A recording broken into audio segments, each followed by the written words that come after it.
Could people please take seats? I realize there are a lot of people that are still not been able to get in. I just want to make a quick announcement. We'll be starting in 2 minutes. I want to thank everybody who's already in and welcome you all here to the facility.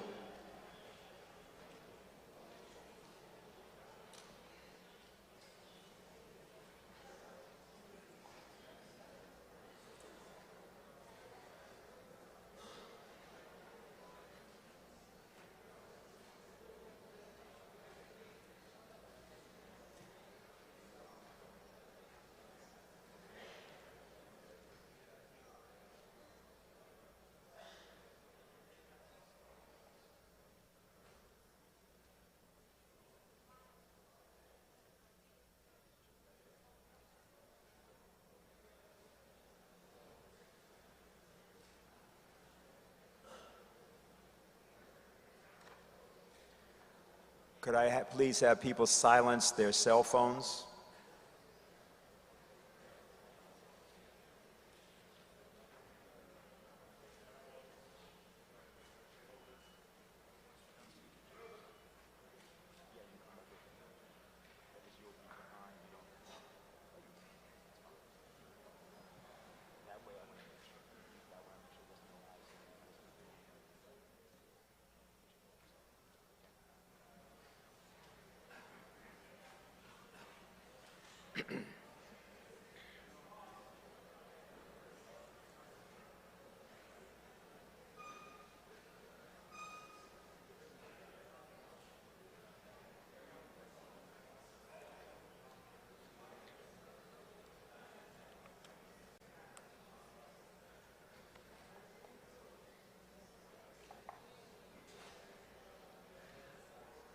All right, we're going to begin.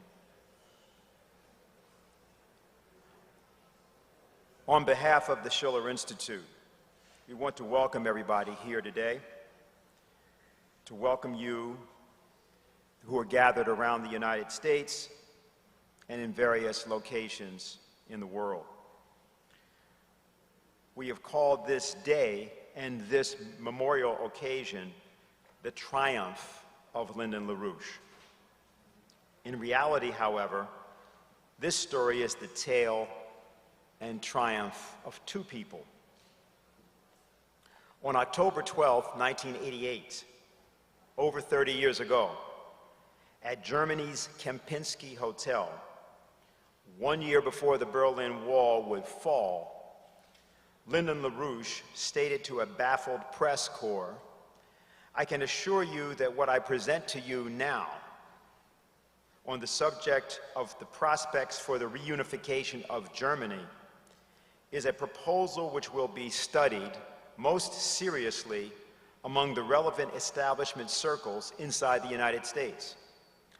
Under the proper conditions, many today will agree that the time has come for early steps toward the reunification of Germany, with the obvious prospect that Berlin might resume its role as the capital."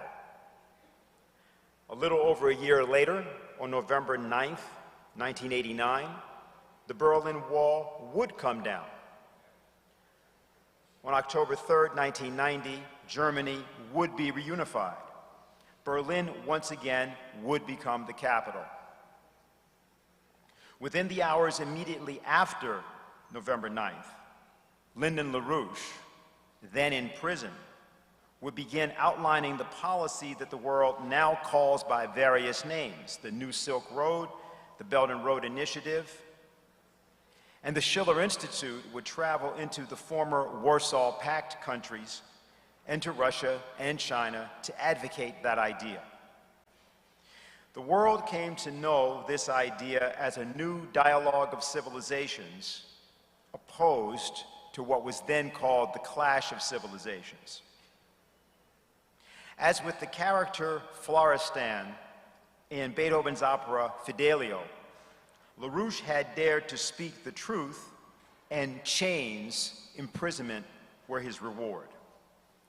And as with Florestan, and Fidelio, Helga Zepp-LaRouche, the founder and head of the Schiller Institute, through her tireless advancement of the New Silk Road and of what is now called the World-Land Bridge, through her embodiment of the dialogue of civilizations, and through her devotion to the poet of freedom, Friedrich Schiller, would lead the successful campaign to free Lyndon LaRouche from jail.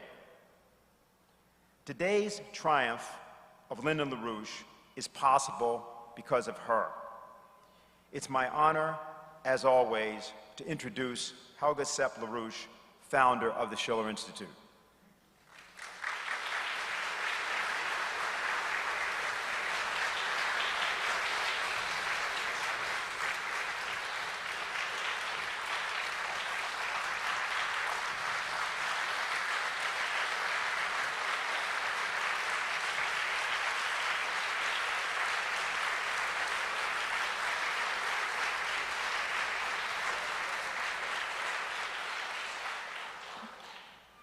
This is a unique moment in all our lives where we assemble here for the memory and honor of our beloved Lynn. Lynn changed the life of most of us in the most profound way. And if we ask ourselves, where would I have been if not for the unbelievable privilege to have met Lynn, the most creative thinker of our times? If one looks around in our society today, so many ill-spent lives, people drowned in material greed, chasing for money, objects, entertainment. Some are very successful, they make lots of money, but their soul since long has been eaten up by more want. Many are not so successful. They can make ends meet. Lynn opened the door to true humanity for most of us personally, and in countless numbers of discussions he had with people over the long span of his life, he touched the lives of thousands and thousands of people in the United States, in Europe, in Africa, in Asia, in Latin America. He actually changed the life and touched them in a profound way in most countries of this planet, on 5 continents. Lynn would talk to many groups and individual young people. He would lighten up the fishermen of Peru. He would tell the shoemakers of Italy about shoemaking. He would speak with Italian legislators and legislators around the world. He would teach entrepreneurs about physical economy. He would talk to trade unionists, teachers, scholars, the best musicians of the world. He opened the door to truth and knowledge to many, many people. And many of those said that Lynn knew more about their field of expertise than they, the experts themselves, and that he was able to change the trajectory of their thinking. The existence of Lynn is a miracle. He defied all obstacles to the assertion of his powerful intellect. He felt himself as a young person, an ugly duckling, who would not fit in the banal environment which surrounded him. But when he was a young adult, he already had the inner strength to reject any intellectual corruption. But Lynn added something to that talent. He had, for most people, unimaginable intellectual diligence and rigor. He was truly a truth-seeking person, a universal thinker, who conquered and added something to almost all relevant basic fields of knowledge: the natural sciences, classical music, poetry, history, and the great Norbert Breinin, after 2 days of very intense discussions, said, "This man knows so much more about music than I do." You could say the same thing about Lynn's knowledge of history, the American history, the history of the Soviet Union, of Africa, of European philosophy. And in all of these fields, and I probably forgot half of them, he made unique discoveries and added qualitative breakthroughs in them. Out of all of this universal knowledge, he developed his own science of physical economy. And it was recognized by many outstanding scholars in many countries that his was the most profound economic method in the field of economics as such. Lind's motivation for his work was and is love for humanity. He was working, when he was working on a project, he would work for 20 hours a day. And he would produce in his best times 60 to 80 pages with footnotes so that the editorial would have absolutely no work to change anything. He could not stand the idea of suppression of the potential of people, be it that they would live in poverty, like he would not endure the idea of poverty in the developing countries. And he started to hate empire as that form of government which does that to people. But he also would not stand the oppression through erroneous ideas about the laws of the physical universe, because such errors would lead to the self-destruction of cultures and civilizations. I have never seen or heard anybody who was so absolutely focused on the necessary changes of the system of oppression and so absolutely focused on replacing it with his own vision of a more human and beautiful world. This view enabled him to recognize very early in the 60s the devastating danger of the rock-sex counterculture and look at the United States today in terms of that culture. If Lynn would have been president, and he could have been, because he was on a very good way in the 1984 campaign and the Illinois campaign of '86, this would never have happened. And but for the operation of the neoliberals and neocon establishment, he would have put the world in order.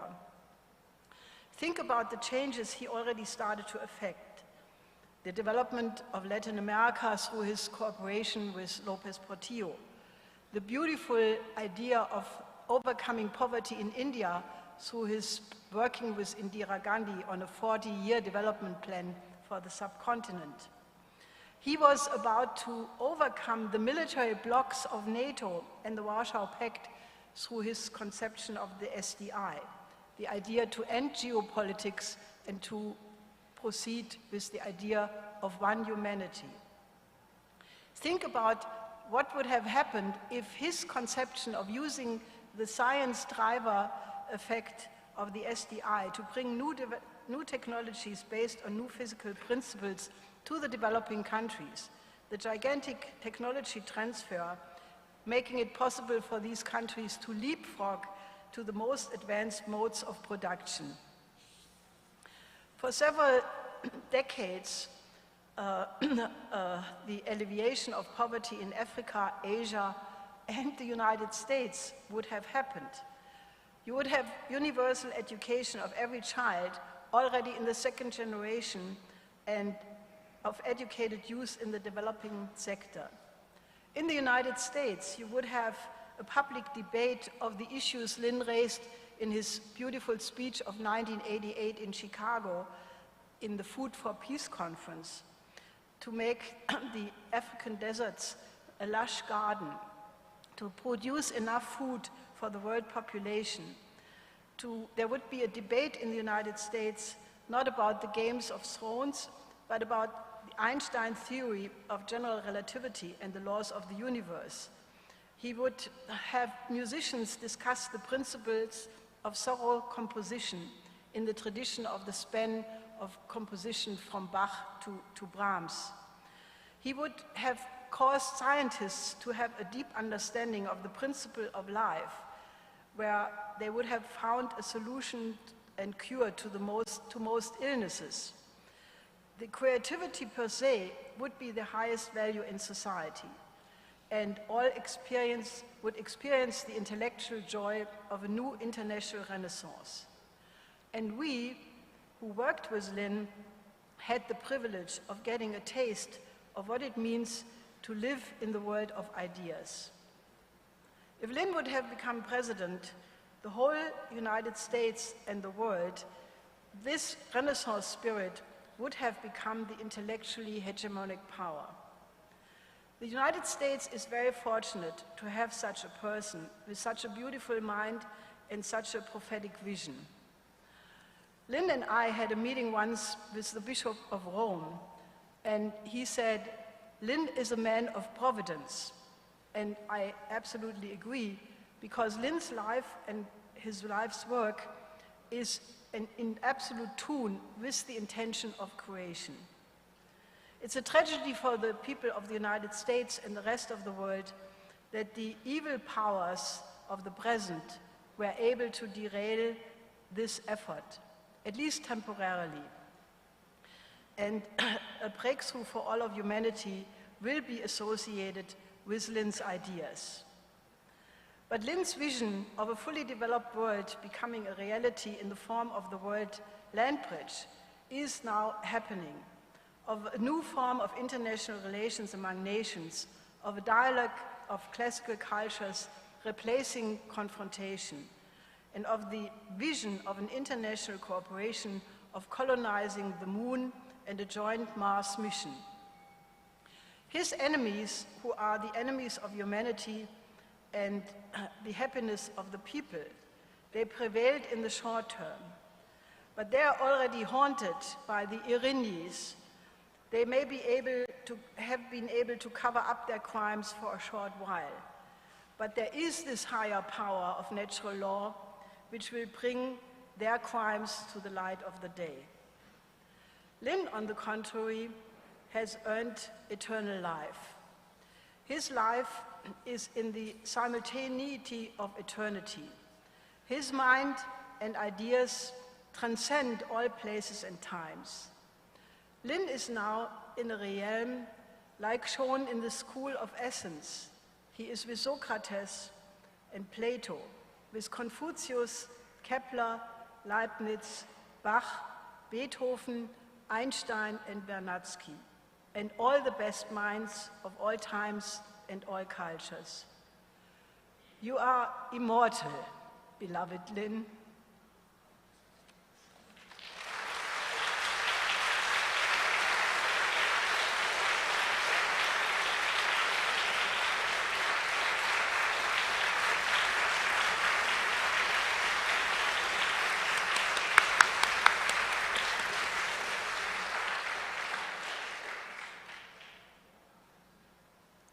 It's important to try to capture the excitement that Lyndon LaRouche felt when he ran into people that were trying to do something good. Such was an occasion in 2003 when he was invited to give a presentation in Queens to a Pakistani educational and service organization. Lynn was running for president, as he usually did, but this audience had never heard a presidential candidate like this.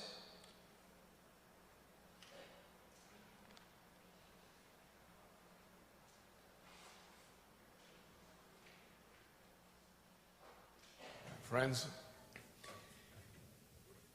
if you look around the world today, you have two pictures.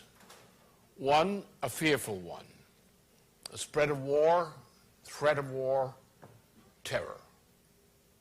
On the other hand, in Asia in particular, Eurasia in general, there's a new movement, new cooperation among the nations of Asia, steps toward cooperation. Pakistan, India, China, Southeast Asia, Iran, nations of Central Asia, Russia, moving toward Europe. The world is in a great crisis, great economic crisis. The financial system is in danger of collapse and will collapse. But we can fix that. Governments have the power to fix those kinds of problems, and life will go on. The problem is, above all, is the mind of the people of the world. And is the case of Pakistan, as you have emphasized with your program, the support of education program. The problem is, look at the faces of the poor of the world. Not only Pakistan, but the poor of India, the poor of Southeast Asia. And you look in the eyes of poverty, or poverty in Africa. What do you see? You see a mind which is the human mind, which is capable of doing everything every other human mind can do in general. But you see that the lack of education, the lack of hope, the lack of connection is like a prison. It's not only a prison in denying them the knowledge they need to have the skills to produce, but it's a psychological prison, a spiritual prison. They don't know the world in which they live. The world in which they live in the large is a stranger. It's a frightening stranger. And so therefore, when it comes to the kind of project with which you're concerned here tonight, the project of education for the poor, especially of Pakistan, who otherwise would not have the education that you're working to provide for them, we think that the spiritual goal is almost as important, or maybe more important, than the economic goal. How are we going to save Pakistan from the things that frighten it? It's largely poverty. Since the split off of Bangladesh, Pakistan has been a poor country, lacking independent resources as the type it had before. The people become poor. They become poorer. I recall the case, I was involved in the case of Prime Minister Bhutto.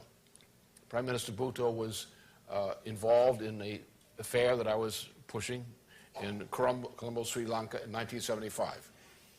We had a meeting of the Non-Aligned Nations Group who resolved on a just new world economic order. And every one of the leaders who participated in a leading role in Asia were either killed, as Mr. Bhutto was killed, or they were put out of office, as Mrs. Bandanayake of Sri Lanka, as Mrs. Gandhi of India, and so forth. The project failed, but the desire for a just new world economic order persists today and is more alive in a sense than ever before, with a new spirit of cooperation in Asia. So the problem we face is giving the poor, who are many in Asia, giving them a sense of economic opportunity, a sense of peace because they have something to fight for. Peace to have the opportunity to lead distant lives, not to waste their lives in war, in conflicts of that nature. Without this, without education, they can't do it. They cannot participate. We will leave the poor of the world still poor. For example, in the history of mankind until modern times, the fate of man was a very bad one. A few people who ruled hunted some people down as wild animals and killed them or captured them. Other men they herded, as we herd cattle. And they were not allowed to rise much above the status of cattle. Their humanity was denied them. We still around the world today have poor who are being denied humanity. They're being denied the knowledge to elevate themselves above the level of virtual human cattle, who are sometimes cared for well, sometimes not. But in a sense, they go into the fields, they go into the stall, they are milked, they work as animals do. And the function of education is both to provide the individual with the ability to participate efficiently in society, but also to realize their potential as a human being. The other aspect of it, which is important as I see it around the world today, is pessimism. In the United States, there is great pessimism. There's a friction of pessimism in politics. We sometimes call corruption in politics, and it is corruption, is a fruit of pessimism. People say you can't put the toothpaste back in the tube. You can't change the way things are going. You can't improve the political system. You can't solve the problems. You've got to learn to live with the problems. Pessimism. And pessimism leads to corruption. And around the world, the same problem. Pessimism. pessimism in Africa, especially in black Africa, pessimism in Europe, pessimism in Eastern Europe, and less so in China. China's more confident. But fear in Korea, fear what might happen, fear in Japan. So the most important thing, in my view, in my experience, in leadership is optimism. Not arbitrary optimism, not false optimism, but knowledgeable optimism. The knowledge that we can, if we will, can do the things that have to be done. And optimism sometimes comes as a result of education. When a child relives some of the great inventions and discoveries of the past, or learns more about the world, the child becomes optimistic in the sense that people before him or her were able to do something. And they get a sense, if I know, I can do something. I remember when I was a child, growing up later, when young children would be brought into a family circle, what would the older people ask the child? What are you going to do when you grow up? And the child in my time would often have a very clear image. I'm going to do this. Why are you going to do that? What's your purpose? The child would have a sense of what they were going to do. They were optimistic. I know that in the period of World War II, when the United States had gone through a great period of pessimism in the 1920s and early 1930s, we began to come out of that pessimism during the period of the 1930s and the war. We were able to meet the challenge of war and the challenge of the hope of peace, which Roosevelt represented, because there was optimism in the people. I saw things happen in wartime, under wartime conditions, which expressed optimism. People would do what they thought was impossible because they were optimistic. And the function, I think, of education, especially the education in poor countries, is to give the child the basis for belief in optimism, for the belief that we can do things, that the belief that by cooperating we can make things different, we can change things for the better. And that's what I look for. I'm privileged now because of my work internationally in dealing with countries in South Asia, Southeast Asia, East Asia, Europe, elsewhere. I see that there's the possibility of optimism. But then I see, when I look at the poor countries, such as Pakistan and India, which have many poor, even though many are not poor, but many poor, I think what will happen to the effort to build peace in this part of the world if we leave the mass of the population, the majority of the population, ignorant and poor, with a sense of hopelessness that can become a disease that can destroy all our wonderful aspirations. So I must say briefly, that to be as brief as possible, I can say much more about many things, and maybe you would like to ask me about some of these things later tonight. That this is a very worthy cause. It's a small part of what is needed. But sometimes we set an example by a small effort and hope that others will be inspired by what is accomplished by the small effort, and hope that therefore that example will inspire others to do more. And I shall go on as I will. If you ask me about it later tonight, I'll tell you what I'm going to do about this situation. I'm confident that the United States can change. It can change from what it is now. It can change quickly. What we're doing now is wrong, but it can change. It doesn't have to go on like this. And I'm determined to bring that change about. And being an older man, I have nothing to fear. And therefore, I can go ahead and do it. I'll try to do it at least. But I think one should not be pessimistic. I know what goes on in the United States. I know the persecution of so-called minority groups. I know the persecution of Islamic populations, of people from Islamic backgrounds. This is a melting pot country. We have everybody in this country. This is not a country of Anglo-Saxons. It's a melting pot nation from all parts of the world, Chinese, Koreans, Mexican-Americans, Spanish-speaking Americans of all kinds, all branches of Europe, Turkey, the Middle East, Egypt, they're all here. This is a melting pot country in which the richness of the country is the fact that we're a melting pot country. We live together, and by living together with cultures and different backgrounds, we have an understanding of what peace means.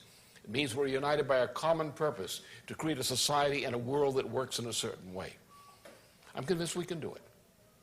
And I'm convinced that you should be optimistic, too, with me. I think we can change this. I'm determined to change it. I think we can succeed. And what you're doing in this cause for youth, for the young people in Pakistan, is just one more of those things, those good things that is done, which make the world a better place to live in. Thank you.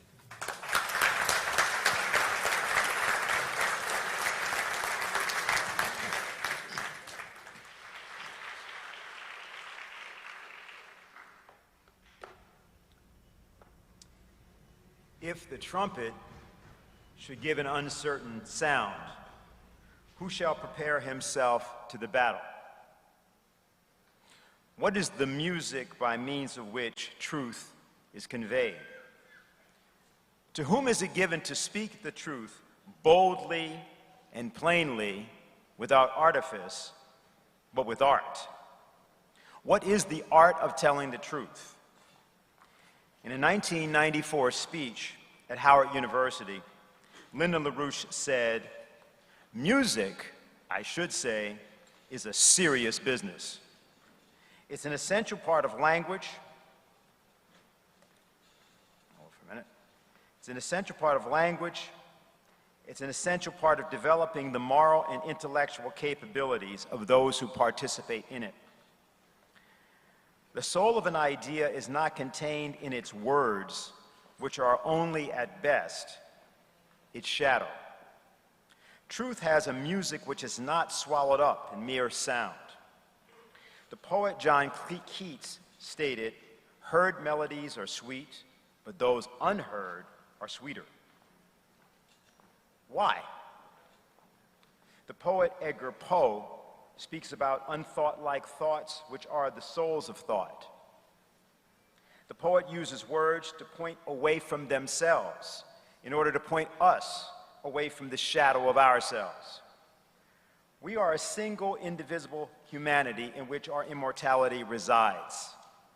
Our individual lives, while mortal, are the necessary instrument of human creativity. But immortality is also a choice.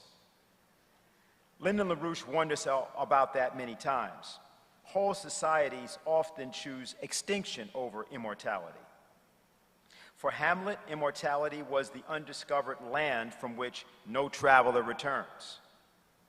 For Mozart, immortality was a land where all the voices, the instruments, the notes, and the intervals of his symphonies were heard simultaneously. That was how he heard music, in a simultaneity that could only be experienced in a timeless time. Immortality was neither an intimation nor an aspiration for Mozart, or Bach, or Beethoven. It was a daily practice, a very serious business. If the greatest work of art would be the creation of true political freedom, the voice of that artist must indeed sound a certain trumpet.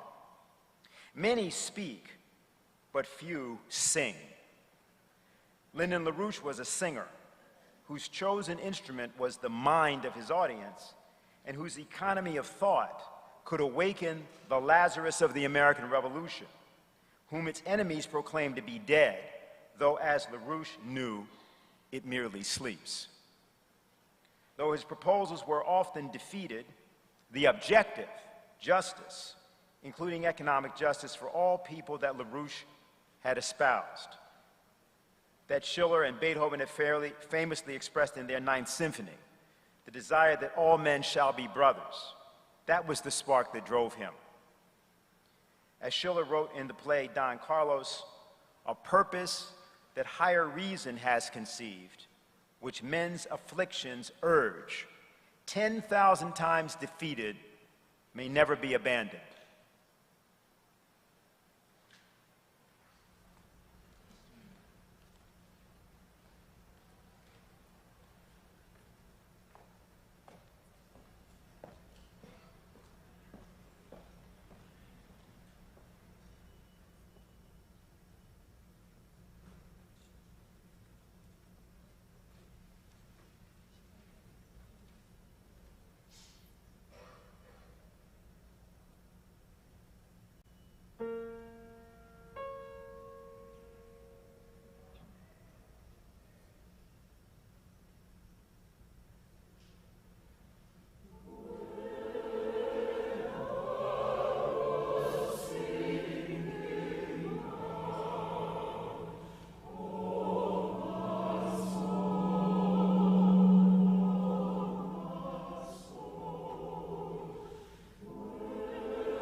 singing for a city.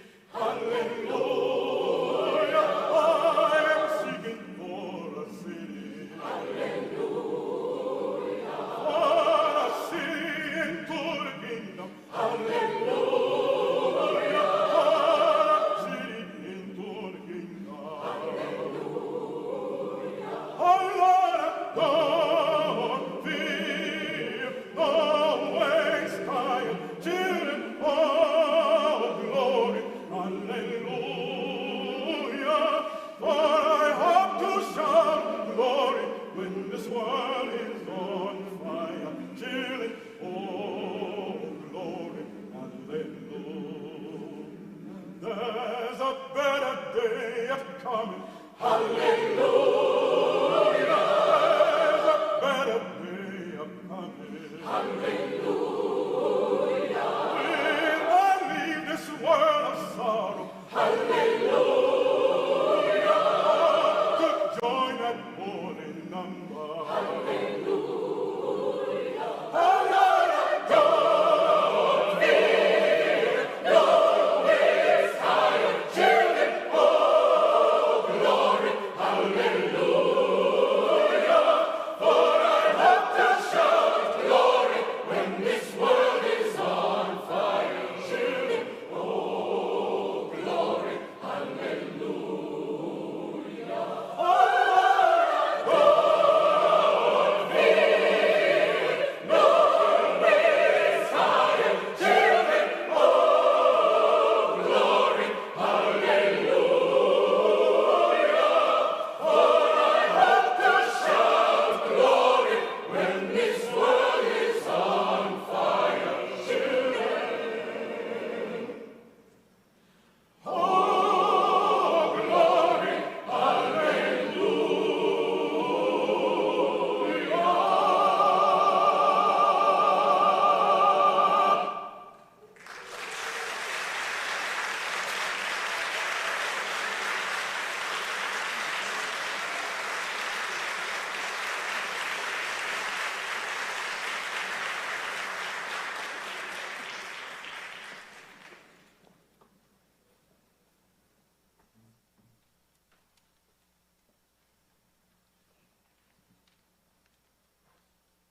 One of the things which was most delicious was we stopped in Leipzig, and I had a very unusual experience in the sense of participating for several hours in auditing the rehearsal of the Thomanerchor in Leipzig. And then the next evening, at the evening Vesper service, hearing the performance of the complete repertoire for that week at the service and being able to compare what had been gone through with the rehearsal and what was heard in the evening. Now, let me just qualify for those who may not know it. Some of you here do know this. The Thomas Cathedral Choir is a separate school, has been in existence since the year AD 1212. It has, according to all reputation, an unbroken singing program that it would sing every week on Friday evening at Vesper service. And that's been going on since AD 1212. The nearest thing they had to a break was in the middle of the Black Death in the middle of the 14th century, at which point they were down to 3 boys because the Black Death was killing off the singers, but they still sang. So the word is that that they've sung for almost 800 years. Now, the discipline is tremendous. The cantor who is conducting the performance is himself a product of the school, and is a very trained musician, about 40 years of age, but a full bearer of the tradition. Let me just identify the tradition, and then I'll come back to in due course how it bears on here. Every week, these boys, who range from 7 to about 18, that is, it's a secondary school program, they are chosen for their voice and their musicality. But they're given a full gymnasium education, like a secondary school, from that time until they complete graduation. Their musical work is done as a part of the total program of studies. Each week, from the beginning of the week until Friday, 4 days a week, normally, except this particular week where they only had 3 days because of a holiday. 4 days or 3 days a week in this case. They start from scratch with a completely new repertoire for that week's Friday evening Vesper service. They learn from scratch. They then perform on Friday, and the following week take up a complete new program. So in about 3 years or so, they've gone through pretty much the entire Bach motet and cantata repertoire. And they won't forget it, I assure you. They never will forget it. I saw the performance. Not only are they well trained, but this particular discipline is very important. I've seen perhaps not as many rehearsals as some of you have seen, but I've seen a number. And I can tell you the density in the rehearsal, the density of direction was about as intense as I've ever seen. But the boys were responsive and trained and able to do it. During the 3-hour rehearsal, there was a break of about 15 minutes, in which these very serious, intent young boys and older boys, sitting in their chairs, cross-legged and otherwise, but nonetheless singing and very intent in the most professional manner, suddenly turned into boys, fresh boys.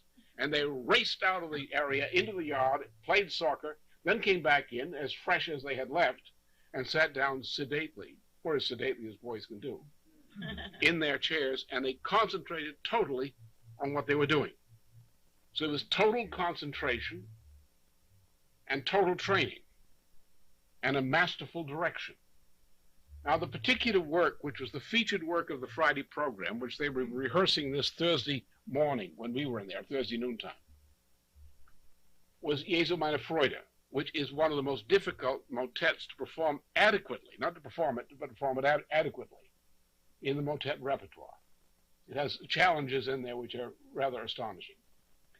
The boys were learning it. The direction was intense. The management of the direction was intense. Nothing passed. Everything was corrected. Diction, approaches, everything was involved. The following evening, I missed the intervening rehearsal, which was done as the dress rehearsal in the morning on Friday. But we were at the evening rehearsal, and I tell you, one of the few times in recent years hearing a musical performance, the tears came spontaneously flowing out of my eyes. Couldn't hold them back.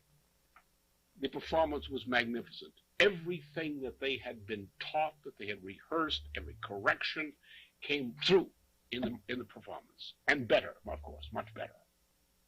The boys came in intent. There are about 80 of them. 2 groups, the young boys who were the pre-voice change and the young men who were the older after voice change. They came in with a canto behind, every one of them fully concentrated as a musical performer, prepared to perform. And that moment of total concentration is required before you've got the idea of your composition in your head, before you start to perform. They came marching in with that idea in their head, a full program. They performed with precision, with shaping of tone.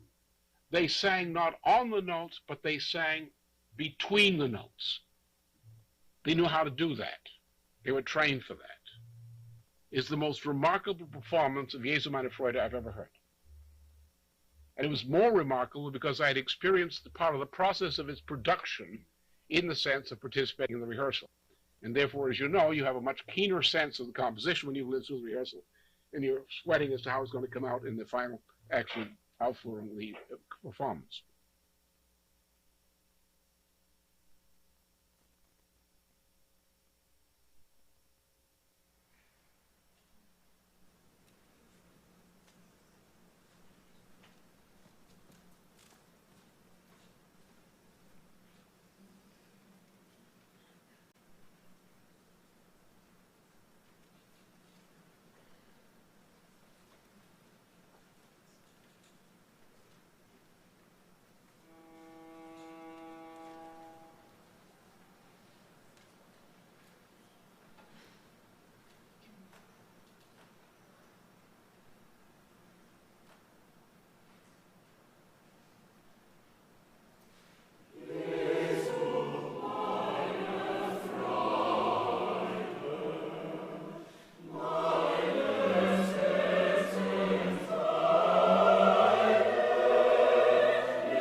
We now have an intermission.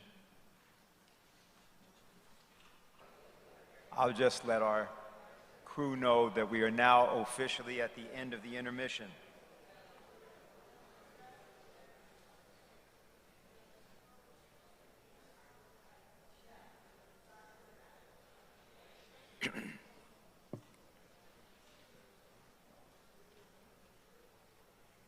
Again, please turn off your cell phones.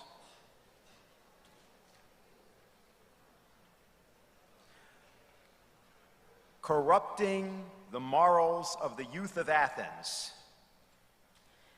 That's what Socrates was charged with by his Athenian enemies on behalf of a Persian empire which feared Socrates above all men.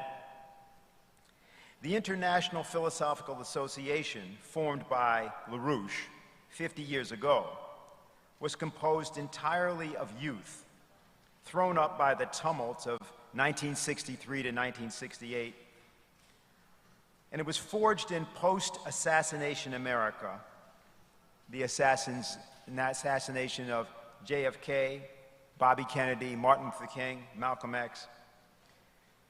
And that association was dedicated to reversing the cultural as well as political defeats of those times. LaRouche was not praised for this, but rather feared and sometimes hated by powerful figures. Despite this, he was joined by youth from the United States, Europe, South and Central America, Asia, Africa, and throughout the world. 30 years later, LaRouche would repeat this initiative, forming what became known as the LaRouche Youth Movement. And in between, he would achieve success in his chosen mission, but would also pay a high price for this success.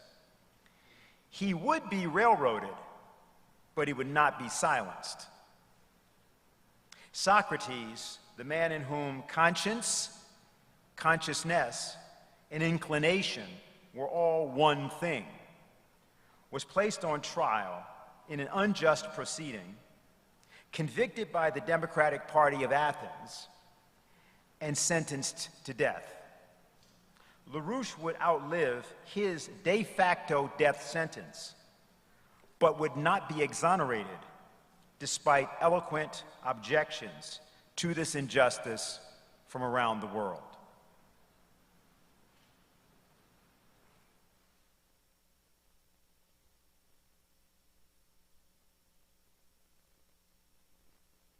Sometime about December of 1981, a representative of the U.S. government approached me and had asked me if I would be willing to set up an exploratory back-channel discussion with the Soviet government, because the Soviet government wanted, according to them, an additional channel to discuss things.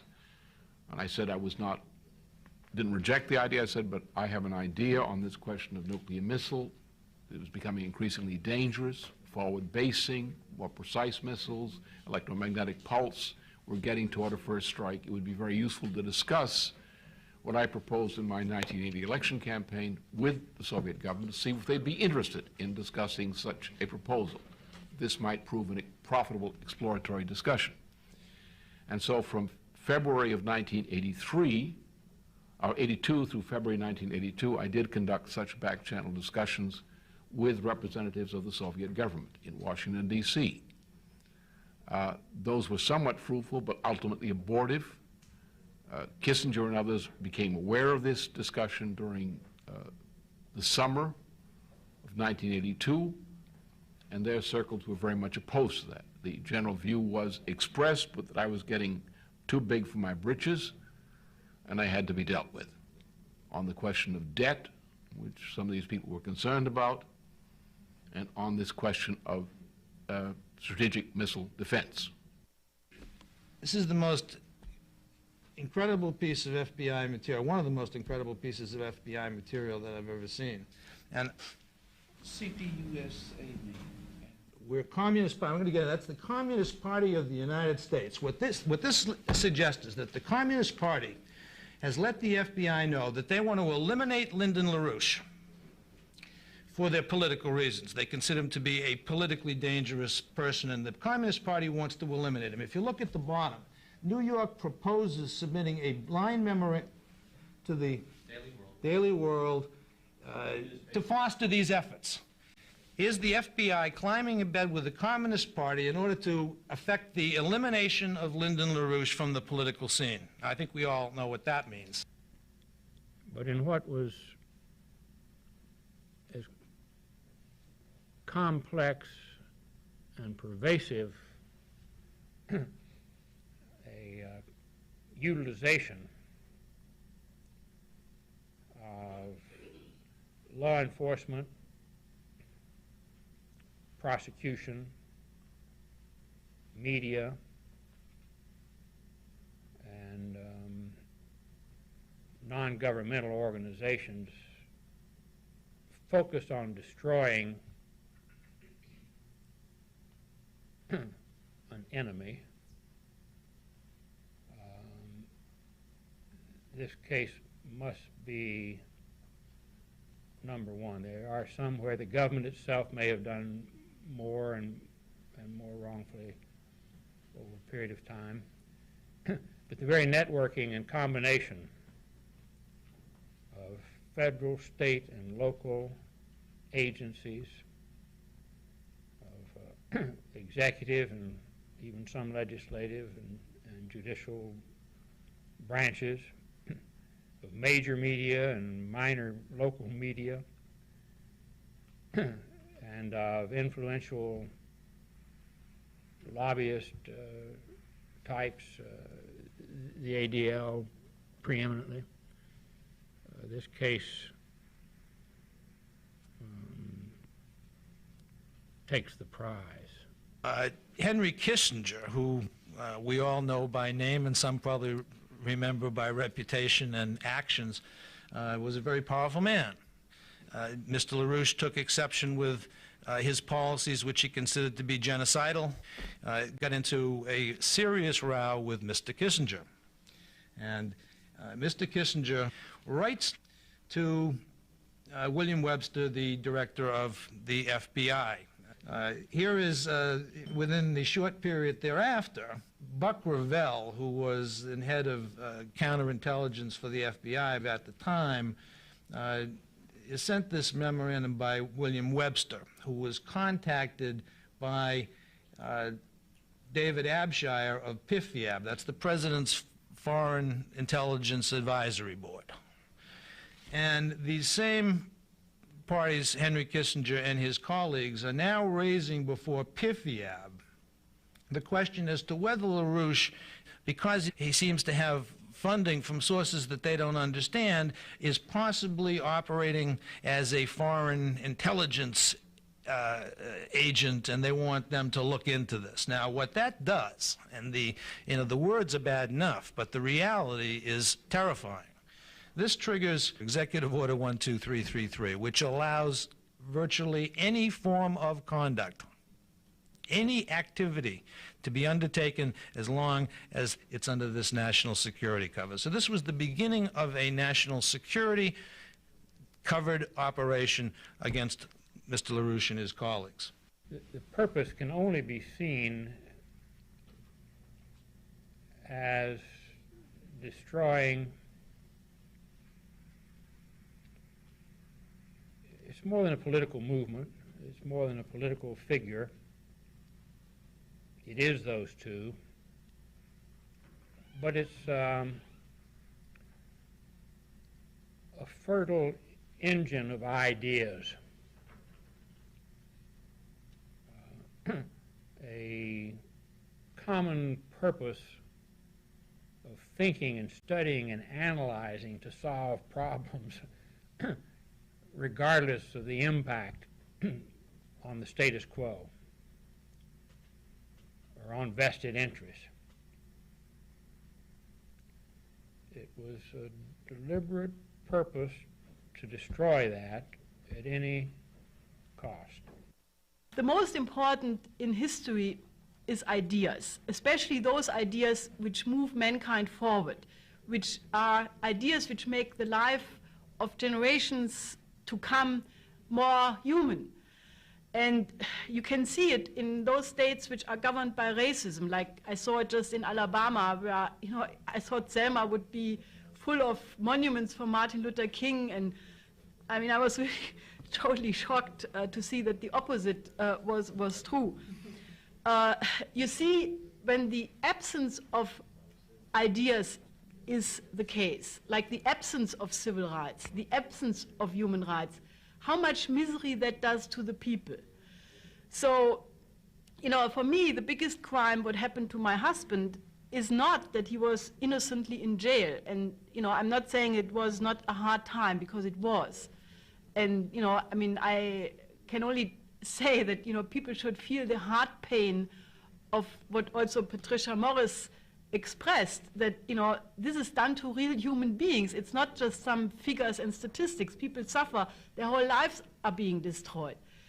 But the lack of the ability to have important ideas govern history, that is the biggest crime.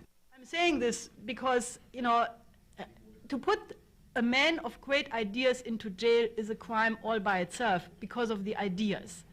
The reason why we were able to mobilize hundreds of parliamentarians and thousands of VIPs from around the globe, why would people from Africa sign the parole request for Lyndon LaRouche? Why would people from Latin America do this? Why would people from around the world, from Russia, why would people come out of completely different cultural worlds to fight for this man?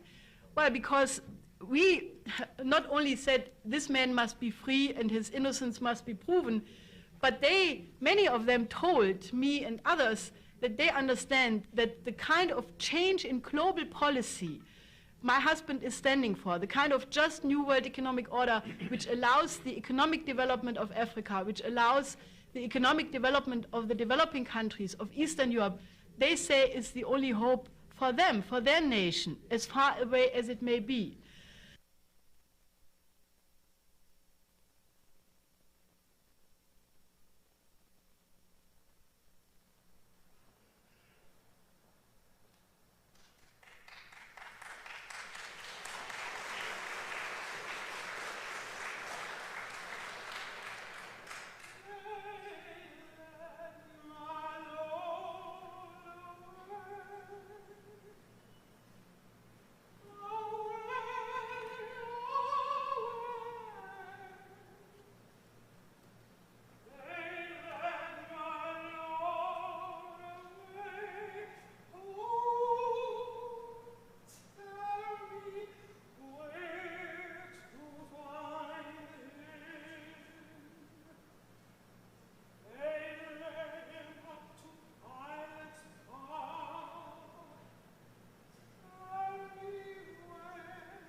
like the case just of Martin Luther King.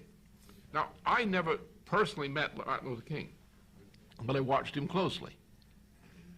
And I know something about Martin Luther King from people who knew him and his circumstances. And here's a man who's a good man, is a preacher, Baptist preacher, I don't know. They run to this way and that way. But one day somebody appointed him, nominated him to be a leader of the civil rights movement, out of a crowd, so to speak. He took the job as an appointee, like a federal appointee, only this was the civil rights movement. He went from crisis to crisis in a few years from the time that he received that appointment until he went to his death, knowing he was facing death. And in that period of time, he made a number of public speeches of great power and pith. Each of those speeches corresponded to a point of crisis in the history of the civil rights movement.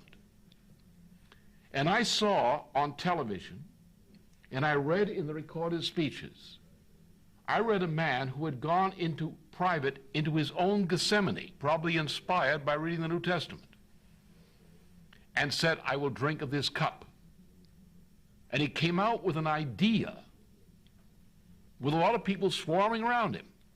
But he came out with the idea, and he presented a concept which took a whole people who were looking to him in the civil rights movement, and he ennobled them.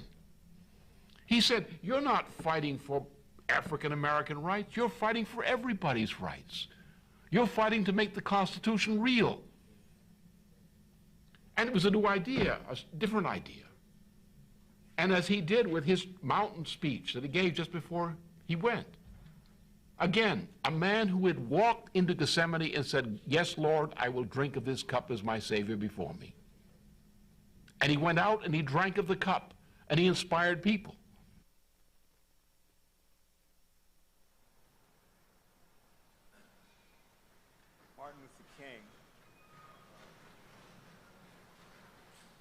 Martin Luther King once remarked,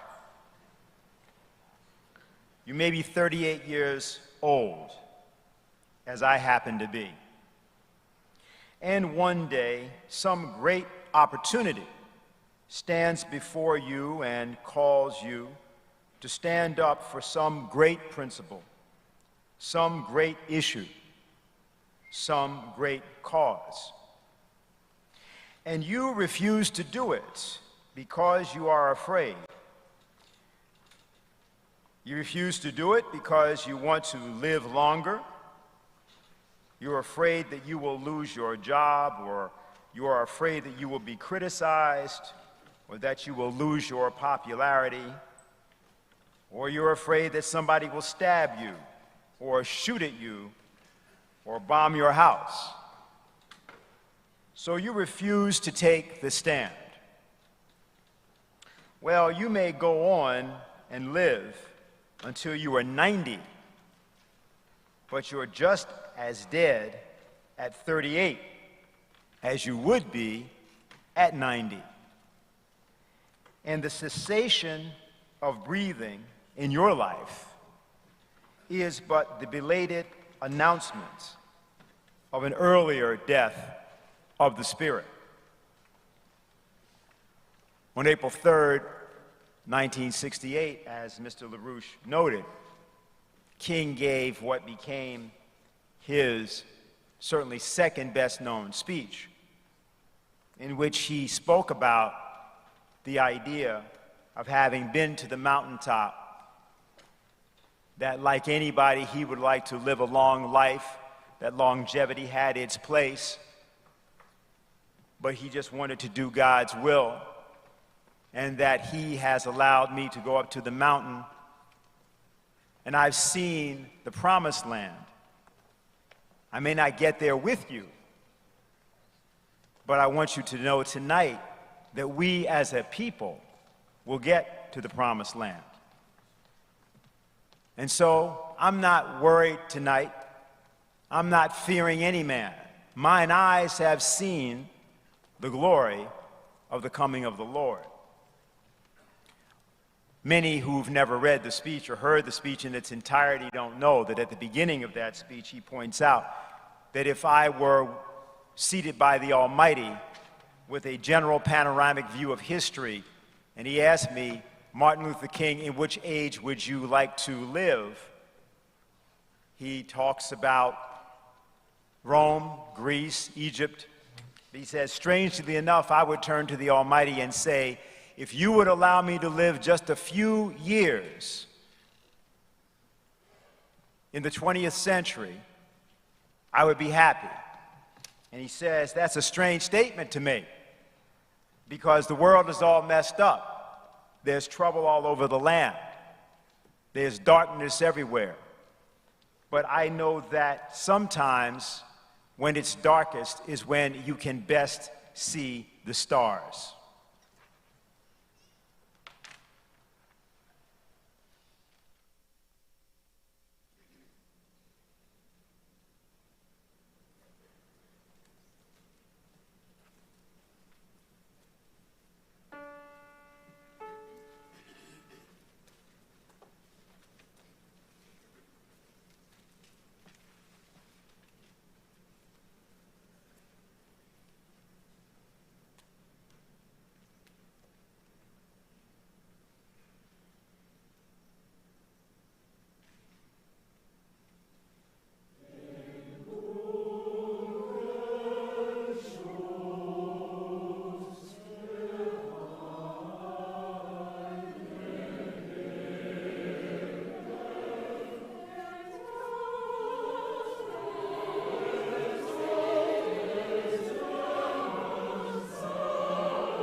My primary concern is with ideas.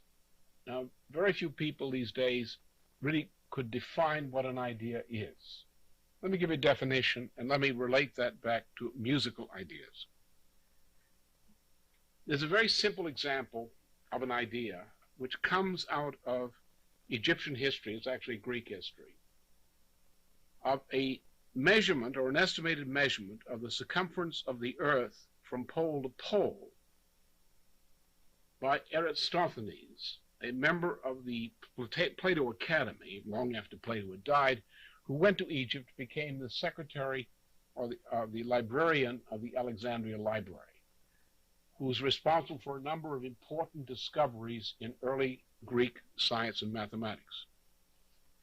And he measured the circumference of the earth through the poles by taking two positions and using a hemispherical sundial in order to capture the angle of the sun cast by a sundial at noontime precisely at different points in Egypt, one north of one in the area of Aswan, the other in Alexandria. And by comparing the angles, the difference in the angles of the sundial on that particular day, by a very simple method of geometry of similar constructions, he estimated the angle from the center of the earth formed by these 2 points on the meridian. And having walked, or having people the distance from Aswan to Alexandria, the point in Alexandria, and knowing the length of that arc, he thus projected that to determine what would be the circumference of the earth, and came out with an estimate of a circular circumference, which is only 50 miles off approximately in terms of the diameter of the earth. The importance of this particular experiment, to me, is that he made this measurement with that degree of accuracy, with nothing more than those crude instruments, 2,200 years approximately before the first human being saw the curvature of the earth. That is, he measured something 2,200 years before anybody saw it, which is not bad. The measurement involves not a measuring of something you can see, but measuring the error in what you see. Now, this is very much like what happens in music, of course. Some people sing the notes. Some people sing between the notes. Because the two notes don't mean anything. It's the interval that means everything. And what that interval means is everything. That in particular in the area which I'm most interested, the discovery of a method of composition or improved method of composition by Mozart, who applied an idea, a discovery by Haydn, to the later work of Bach, and developed a method called motivic thorough composition, which is a characteristic of the classical repertoire from about 1782 through the death of Brahms.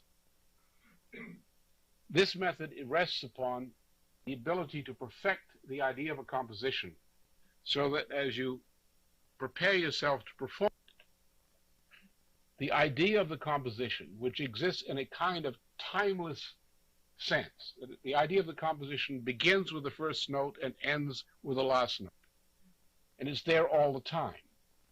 It governs the way each note and each interval is performed. Complete concentration.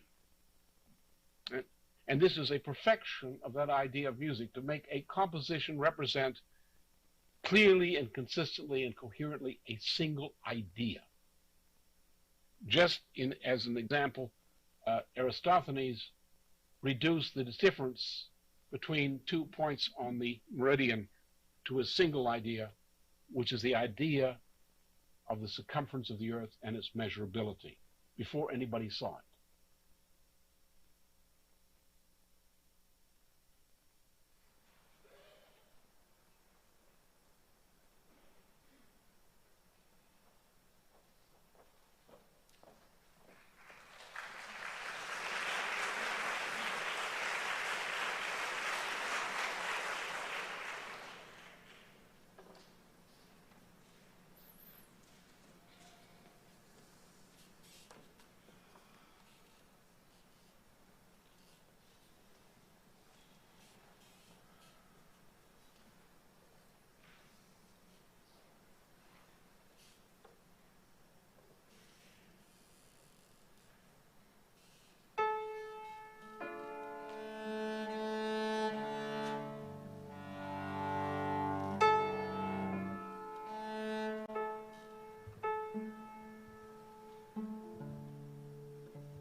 We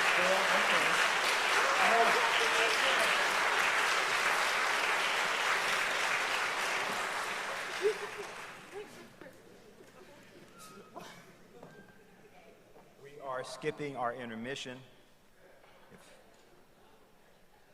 And as soon as the accompanist gets her music, we will resume. I don't see that there's a reason to be that formal at this point in the program. Okay. For those of you who were never at a LaRouche conference, we've now just had a LaRouche conference moment.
music, I should say, is a very serious business. It is done sometimes in a playful spirit, but it's a very serious business. It's a scientific business. It's not something that goes on the side or is simply recreation. It's an essential part of language. It's an essential part of developing the moral and intellectual capabilities of those who participate in it.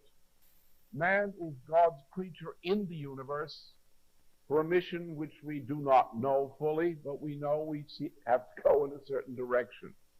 And so we should go happily in that direction. And we are able to do so because unlike any other living creature, we have the creative power of reason to change ourselves for the better, to increase our mastery of nature, and to solve the problems that face man with the creatively directed efforts. Now, this occurs normally. We have scientists in laboratories who discover things. They go to the laboratory, they make a proof of principle experiment. When they perfect the experiment, you take it to the machine tool shop and you develop a machine tool principle. And if in the meantime you've educated your population, people can go to work and use a machine which involves that machine tool principle, and we increase the productive powers of labor, and thus man is able to better his condition.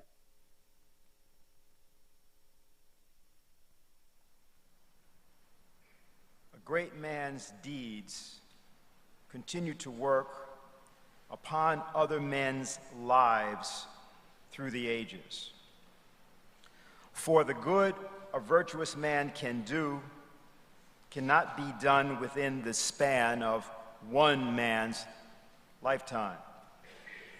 So lives he on beyond his death and works as truly as in life.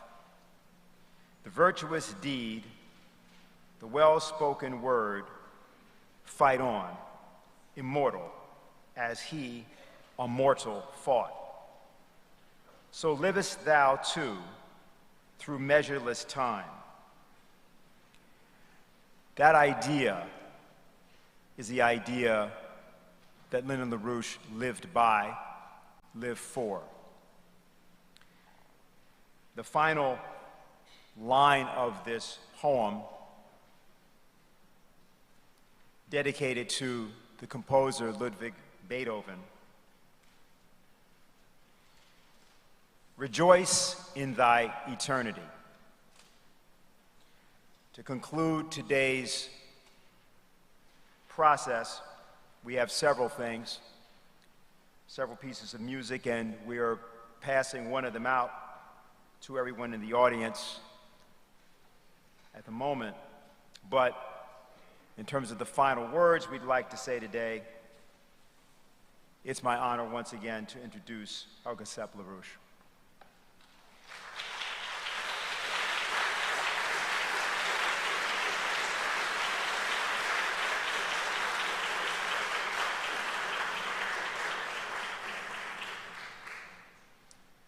I want to give you a quote which William Warfield gave as a contribution to the Festschrift for Lynn's 80th birthday in 2002.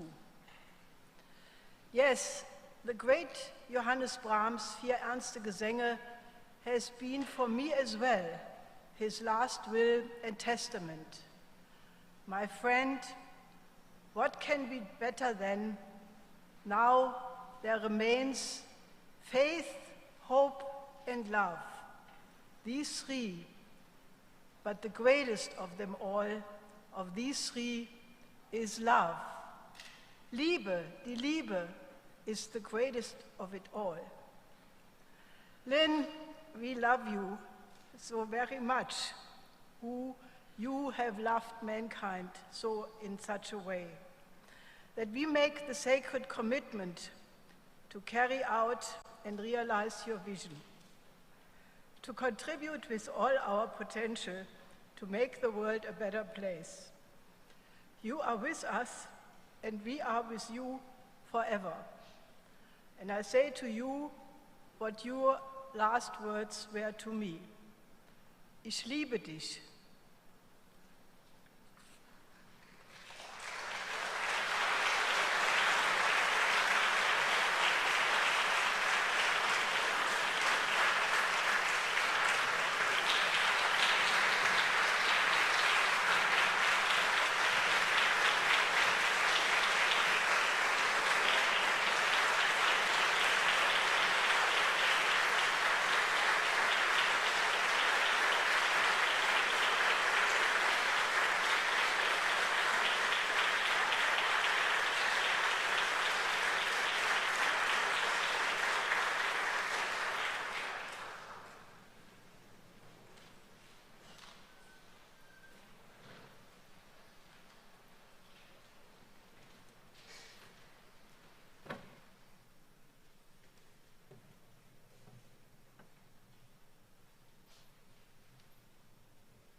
Rosen lieblich und hold, mit duft'gen Zypressen und Fliedergold, mächtig zieren dies Buch wie nen Totenschrein und sagen meine Lieder hinein. O könnt ich die Liebe sagen hinzu.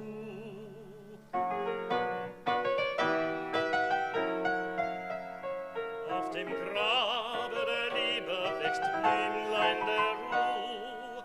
Da blüht es hervor, da pflückt man es ab. Doch mir blüht's nur, wenn ich selber im Grab, wenn ich selber im Grab.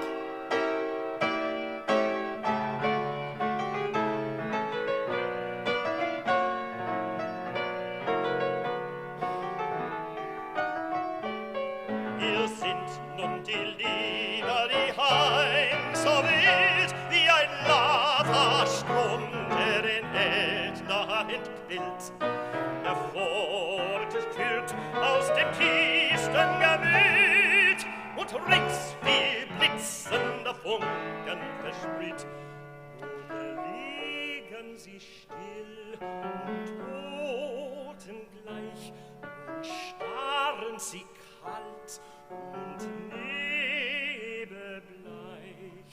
Doch aufs Neu die alte Glut sie beliebt, wenn der liebe Geist einst über sie schwebt. Doch aufs Neu die alte Glut sie beliebt, wenn der liebe Geist einst über sie schwebt. Und es wird mir im Herzen viel Ahnung laut, der lieber Geist einst über sie taut. Einst kommt dies Buch in deine Hand, du süßes Lieb, du süßes Lieb im fernen Land.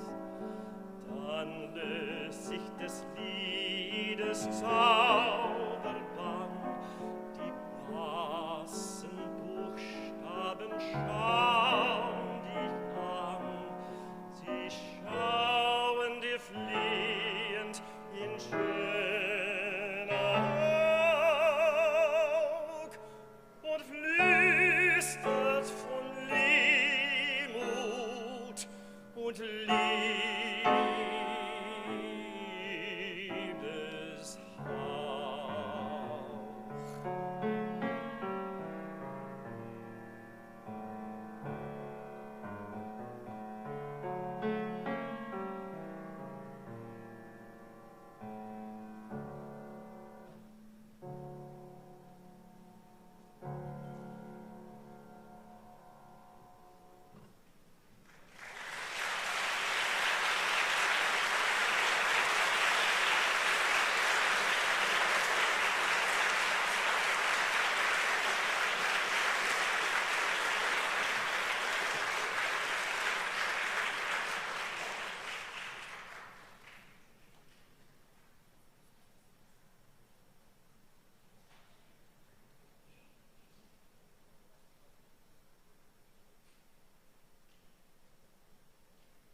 But then I'm going to die.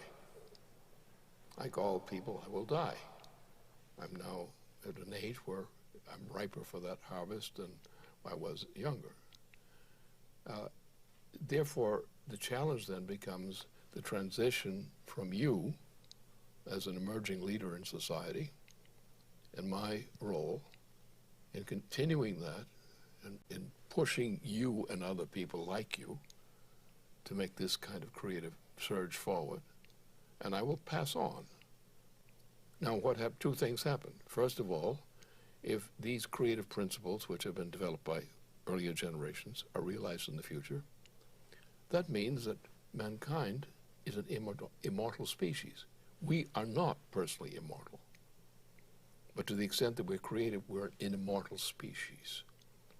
And the ideas that we contribute to society are permanent contributions to the human society. We are therefore an immortal species based on mortal beings. And the key thing in life is to grasp that connection. To say that we are creative and die doesn't tell us the story.